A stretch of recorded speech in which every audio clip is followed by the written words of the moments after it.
Kung magkakaroon ng panggastos pa ospital, madadala si Baby Zoe. Opo. Kailan mo dadalahin? Hindi pagka po meron na pong budget na pamasahe po. Bukas madadala mo na. Opo.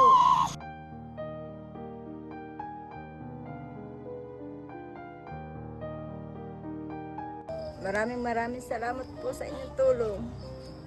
Mapapagamot na po namin ang aming anak.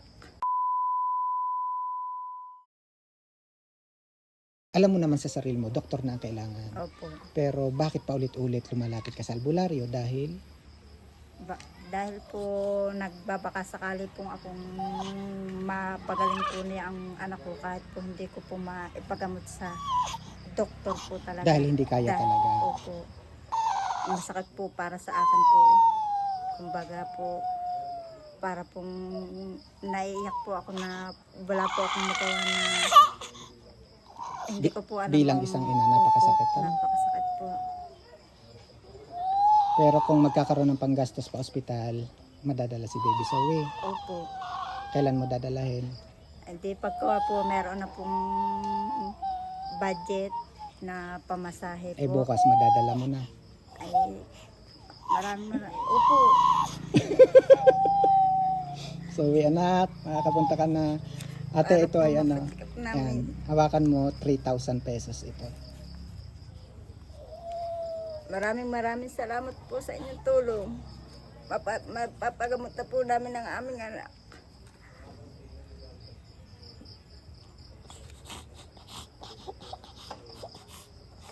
Sana po ay matulungan niyo pa po ang aking anak.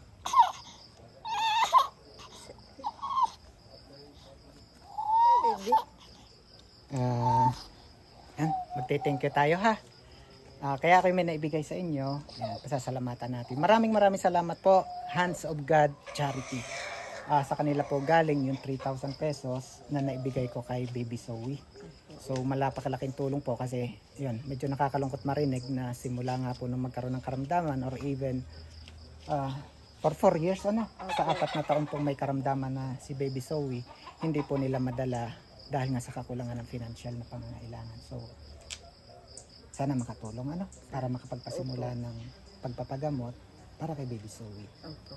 At masasabi ko lang, kasi si Kuya Benji, wala naman tagaang personal na itutulong. So, tuloy-tuloy yung pagdarasal ha. Opo. Sana ito yung umpisa ng tulong. At sana maraming makapansin po kay Baby Zoe para makapagpagamot po siya ng maayos. Makapunta po sa, yan, unang-una makapunta na kayo sa Batangas Medical Center. Opo. Masuri ng mabuti ng mga doktor at malaman ko ano yung kailangan at dapat gawin kay Zoe.